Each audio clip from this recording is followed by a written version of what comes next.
எண்ணமெல்லாம் சிறகடிக்கும், எண்களெல்லாம் வழி கொடுக்கும், எந்நாளும் ராஜமுகம், எளியோரின் ஏறுமுகம். எந்த நிலை வந்தாலும் வந்த நிலை மாறாத நமது Rajanilai. Rajanilai TV, channel of astrology.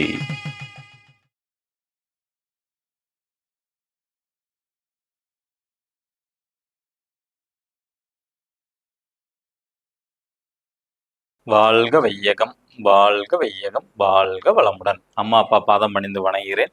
ஜோதிட குருமார்களுக்கும் நவகிரகங்களுக்கும் பஞ்சபூதங்களுக்கும் பிரபஞ்சத்திற்கும் குலதெய்வம் மற்றும் இஷ்ட தெய்வத்திற்கு அனைவருக்கும் அன்பான வணக்கம். கதிரவன் மதியும் அங்காரகன் புந்தியும் கருணையுள்ள சுரதம் குருவும் காரவன் காரியம் ராகுவும் கேதும் கருதுமிகு சுகமாக 11ஆம் இடம் வந்து உச்சநிலை என்று பரிவோடு மகிழ்ந்தார் செய்மன்றோ. உலகெங்கும் உள்ள ராஜநிலை டிவி ரசிக பெருமக்கள் அனைவருக்கும் உற்சாகமான காலை வணக்கம். இன்று பிறந்தநாள் மற்றும் திருமணநாள் கொண்டாடும் அனைவருக்கும் ராஜநிலை டிவி சார்பாக வாழ்த்துக்களை தெரிவிப்பது உங்கள் ராஜநிலை எண்கணித வித்தகர் லால்குடி செந்தில். இன்றைய பஞ்சாங்கம் உத்தராயண காலம் பராபப வருடம் சித்திரை மாதம் 8ஆம் தேதி செவ்வாய்க்கிழமை. இன்று 21/4/2026. நல்ல நேரம் காலை 7:30 மணி முதல் 8:30 மணி வரை, மாலை 4:30 மணி முதல் 5:30 மணி வரை. கௌரி நல்ல நேரம் காலை 10:30 மணி முதல் 11:30 மணி வரை, இரவு 7:30 மணி முதல் 8:30 மணி வரை. ராகு காலம் மதியம் 3 மணி முதல் 4:30 மணி வரை. குளிகை நேரம் மதியம் 12 மணி முதல் 1:30 மணி வரை. யமகண்டம் காலை 9 மணி முதல் 10:30 மணி வரை. சூலம் வடக்கு திசை. வடக்கு திசை நோக்கி முதல் பயணமாக இருக்குது. புதிய காரியங்களுக்கு வண்டி வாங்குறோம், நிலம் வாங்குறோம், ட்ரெஸ் எடுக்கிறோம், நகை வாங்குறோம், இந்த மாதிரி செயலாக இருந்தால் 1 டம்ளர் பால் சாப்பிட்டுட்டு போங்க, காரியம் தடை வராது. பஞ்சமி திதி இன்று. நட்சத்திரம் மிருகசீர நட்சத்திரம். யோகம் சோபன நாம யோகம் மாலை 4:33 வரை, பின்பு அதிகண்ட நாம யோகம். கரணம் பவகரணம். சந்திராஷ்டமம் விசாக நட்சத்திரத்திற்கு. கிரக நிலவரங்கள். மேச ராசியில் சூரிய பகவான், ரிஷப ராசியில் சுக்கர பகவான் மற்றும் சந்திர பகவான், மிதுன ராசியில் குரு பகவான், சிம்ம ராசியில் கேது பகவான், கும்ப ராசியில் ராகு பகவான், மீன ராசியில் செவ்வாய் பகவான், புதன் பகவான் மற்றும் சனி பகவான். நம்ம தமிழ் புத்தாண்டு பலன் பார்த்துட்டு இருக்கோம். இன்னைக்கு 7வது ராசியான துலா ராசிக்கு எப்படி இருக்கு இந்த பராபவ வருடத்தை பத்தி பார்க்க போறோம். ராசி நாதன்கிறது சுக்கர பகவான், ஓகேங்களா. அவர் நேர் 7ஆம் இடத்துல பரணி நட்சத்திரத்துல சுயசாரம் வாங்கி பயணம் செய்கிறார் இந்த ஆண்டு, ஓகேங்களா. உங்க ராசியை குரு பகவான் பார்த்துக்கிட்டு இருக்கிறாங்க. கடந்த ஆண்டுலேருந்து குரு பகவான் பார்த்துக்கிட்டு இருக்கிறாங்க. இப்ப 7ஆம் பார்வையாக உங்களோட ராசிநாதன் சுக்கிரன் மற்றும் செவ்வாய் பாதகாதிபதியும் பார்க்குறாங்க, ஓகேங்களா. அப்போ ஒரு சில விஷயங்கள்ல சங்கடங்கள் உண்டு. ஒரு சில பேர்த்துக்கு காதல் அமைப்பும் ஏற்படும் டீனேஜ் வயசுல இருக்கிறவங்களுக்கு. ஏன்னா நேர் 7ஆம் இடம் ஆச்சுல, அதனால காதலுக்கிறதுக்கான அமைப்பு வரும். அதே மாதிரி வருமானம் சம்பந்தப்பட்ட விஷயமும் நல்லா இருக்கும். ஒரு சில நபர்களுக்கு நல்ல வருமானம் இந்த ஆண்டு உண்டு. அதே மாதிரி இப்ப துளாராசியில ஆண் பிறந்திருந்தால், திருமணமாயிருந்தால் அவங்க மனைவி மீது ரொம்ப அன்பா இருப்பாங்க. பெண்களாக இருந்தால், திருமணமாயிருந்தால் தன் கணவர் மீது அதிகப்படியான அன்போட இருப்பாங்க. இந்த தடவை அதிகப்படியான ட்ரெஸ் எடுக்கணுங்கிற ஒரு ஆசை அதிகமாக வரும் துலா ராசியில பிறந்தவங்களுக்கு. அல்லது வாகனம் வாங்கக்கூடிய அமைப்பு யோகம் எல்லாமே இந்த பராபவ ஆண்டுல நிச்சயமாக நடக்கும், ஓகேங்களா. இருந்தாலும் 11ஆம் இடத்துல கேது பகவான் சஞ்சரிக்கிறார் பாதகஸ்தானத்துல. அதனால ஒரு சில நபர்களுக்கு கொஞ்சம் விரக்தி மனப்பான்மை ஏற்படும். ஒரு சில பேர்த்துக்கு வாகன விபத்து அப்படிங்கிற அமைப்பு உண்டு. ஸோ அதில் நீங்கள் கவனமாக எச்சரிக்கையாக இருப்பது நல்லது. ஏன்னா நெகட்டிவாக இருந்தாலும் நீங்கள் ஒரு விழிப்புணர்வாக இருக்கணும் வாகனத்தில் போகும்போது, ஓகேங்களா. ஒரு சில பேரோட பேச்சு கடுமையான சொல் வரும். ஏன்னா செவ்வாய் பகவான் 2-7 கூடையவன் 8ஆம் பார்வையாக உங்கள் ராசியை பார்க்கறனால இந்த விபத்துங்கிற அமைப்பையும் கொடுக்கலாம். அல்லது ஒரு சில பேர்த்துக்கு கோவத்தை அதிகமாக தூண்டுவார். 2ல் ஏதோ ஒன்று நடக்கும். கோவமாக சில பேர்த்துட்டு பேசுவாங்க, அடுத்தவங்க மனசு புண்படுற மாதிரி பேசுவார்கள் இந்த துளாராசி நபர்கள், ஓகேங்களா. இதெல்லாம் மேக்சிமம் ஒரு 45 நாள்லேருந்து 50 நாள் வரைக்கும் தான் நடக்கும். இப்போ அடுத்தது மாணவர்களுக்கு எப்படி இருக்கு நம்ம பார்க்க போகிறோம். ஆரம்ப கல்வி படிக்கக்கூடியவங்களுக்கு கண்டிப்பாக ஸ்கூல் மாற்றம்ங்கிறது உண்டு. 6வதுலேருந்து 12வது வரைக்கும் படிக்கக்கூடிய நபர்களுக்கு எதிர்பார்த்த மார்க் இந்த ஆண்டு கொஞ்சம் கிடைக்காது, ஓகேங்களா. டிகிரி முடிக்கிறவங்களுக்கு நல்ல வெற்றி வாய்ப்பு உண்டு. பிஹெச்டி முடிக்கிறவங்களுக்கு தடை ஏற்படும். போட்டித் தேர்வு எழுதுறவங்களுக்கும் தடை உண்டு. எதிர்பார்த்த மார்க்கு கிடைக்காது, ஓகேங்களா. அடுத்தது 2ஆம் இடம். துளாராசிக்கு 2ஆம் இடம்ங்கிறது குடும்பம், தனம், வாக்கு, வருமானத்தை குறிக்கக்கூடிய இடம். இந்த 2ஆம் அதிபதியான செவ்வாய் 6ஆம் இடமான மீன ராசியில வந்து பயணம் செய்கிறாங்க. இந்த 6ஆம் இடத்துல வந்து சனி பகவான் சாரத்தை வந்து செல்றார். ஓகேங்களா? அப்ப இந்த சனி பகவான்ங்கிறது துலா ராசிக்கு வந்து எடுத்துக்கிட்டீங்கன்னா 4, 5 குடையவர் சாரம் வாங்கி பயணம் செஞ்சுக்கிட்டு இருக்கிறாங்க. 6ஆம் இடத்துல இருக்கிறனால குடும்பம் 2ஆம் இடம் அது 6ல போய் மறையுது. அப்போ குடும்ப வாழ்க்கையில வந்து குழப்பங்கள் வந்து இருக்கும். அதாவது உங்க ஃபேமிலிக்குள்ளார குழப்பங்கள், கஷ்டங்கள் இருக்கும். அப்படி இல்லை என்றால் பக்கத்து வீடு, அக்கம் பக்கத்துல சுற்றத்தார் அனைவரும் விரோதிகளாக மாறுவார்கள். ஏன்னா 6ஆம் இடம்ங்கிறது நோய்க்கடன் எதிரின்னு நம்ம சொல்லியிருக்கிறோம்ல. அதனால அது சம்பந்தப்பட்ட விஷயங்கள் துலா ராசிக்கு வர வாய்ப்புகள் அதிகம் உண்டு. இதெல்லாம் கொஞ்சம் முன்னெச்சரிக்கையா இருந்துக்கலாம். ஏன்னா உங்க ராசிக்கு 12ஆம் இடமான கன்னி ராசியை சனி பகவான் பார்க்குறாங்க. ஓகேங்களா? இந்த குரு பயிற்சி வரைக்கும் உங்களுக்கு நல்லா இருக்கும். ஓகேங்களா? மே லாஸ்ட் வரைக்கும் நல்லா இருக்கும். அதுக்கப்புறம் சில சங்கடங்கள் சந்திக்க வரும். முன்னெச்சரிக்கையா நீங்க இருந்துக்கணும். யார்கிட்டையுமே வந்து பேச்சு கொடுத்தாலும் கொஞ்சம் கவனமாக பேச வேண்டும். ஓகேங்களா? இது 2ஆம் இடம். வருமானம்ங்கிறது வந்து கொஞ்சம் தடைப்பட்டு தான் வரும். அதனால கொஞ்சம் கவனமாக இருங்க.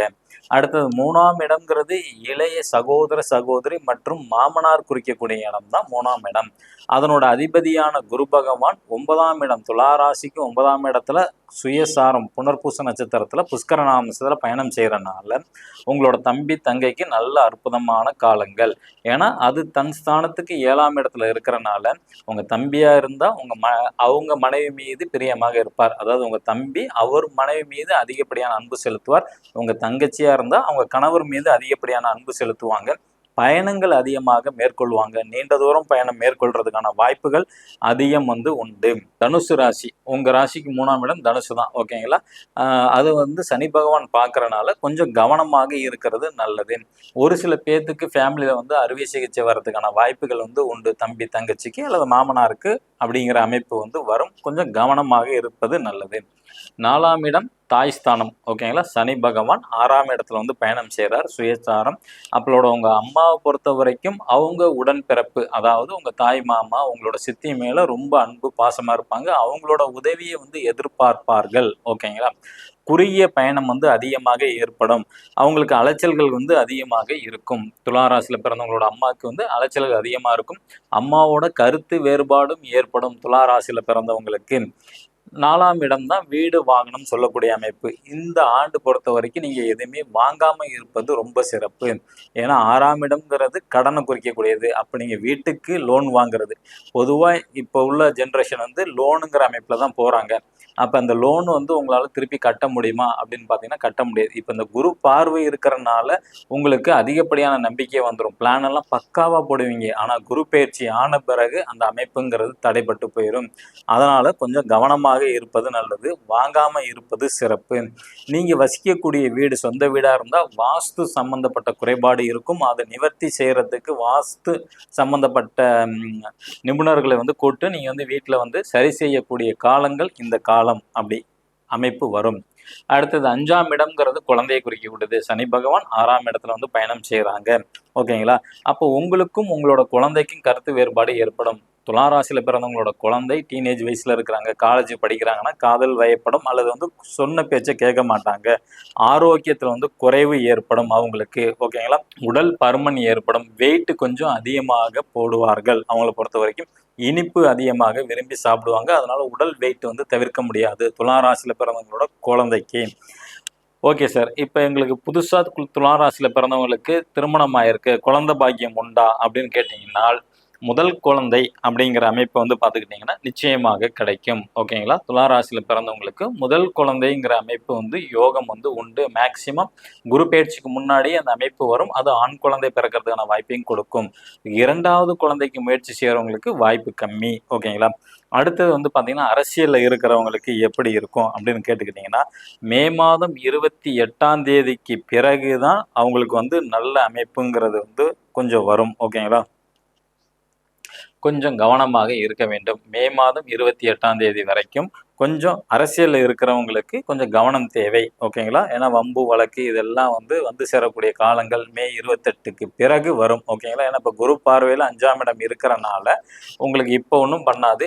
28க்கு அப்புறம் குரு பயிற்சி ஆன பிறகு வாக்கிய பஞ்சாங்கப்படி ஆன பிறகு கண்டிப்பாக குரு மறைஞ்சிருவாங்க. அப்போ நிச்சயமாக அரசியல் சம்பந்தப்பட்ட இருக்கிறவங்களுக்கு கொஞ்சம் கஷ்டங்களை வந்து கொடுக்கக்கூடிய அமைப்பு வந்து உண்டு.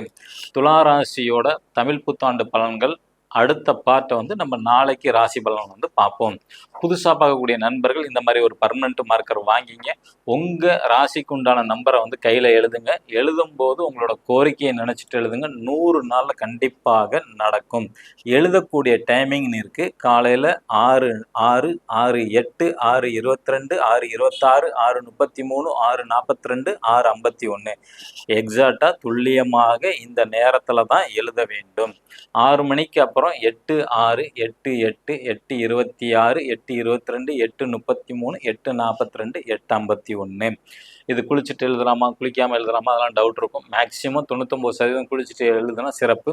ஒரு கோரிக்கை, அதாவது உங்கள் குழந்தைக்கு திருமணம் ஆகணுமா, குழந்தை பாக்கியம் வேணுமா, வீடு வாங்கணும், நல்ல வேலை வேணும், கொடுத்த பணம் வாங்க வேண்டும், இந்த மாதிரி எண்ணற்ற பதவி உயர்வு, அரசியலில் வெற்றி, குழந்தைகள் போட்டித் தேர்வில் வந்து வெற்றி, எதிர்பார்த்த மார்க்கு, A to Z எது வேணாலும் நீங்கள் கேட்டு பிரபஞ்சத்திடம் கேட்டு பெறலாம். ஏன்னா இங்கே எழுதுறது நேராக பிரபஞ்சத்திட்ட தான் போகும். ஓகேங்களா? உங்களோட கோரிக்கை நேராக பிரபஞ்சத்திட்ட தான் போகும்.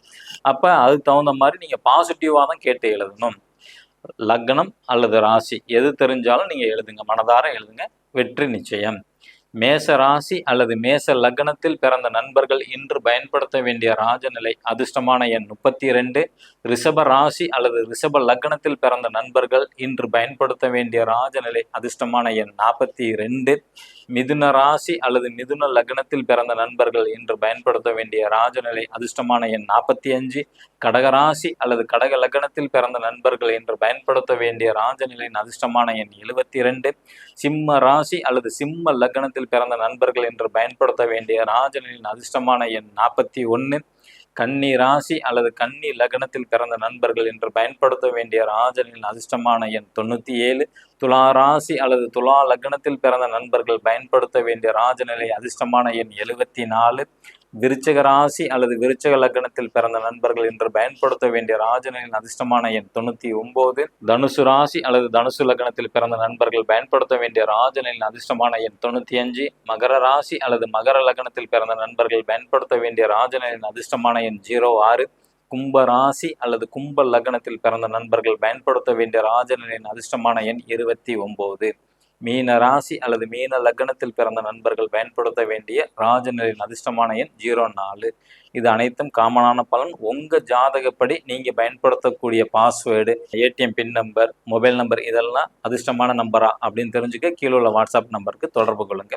இந்த நாள் இனிய நாளாக அமைய அடியேனும் பிரபஞ்சத்திடம் பிரார்த்தனை செய்து கொண்டு உங்களிடமிருந்து விடை பெற்றுக் கொள்வது உங்கள் ராஜநிலை எண்கணித வித்தகர் லால்குடி செந்தில். நன்றி, வணக்கம், வாழ்க வளத்துடன்.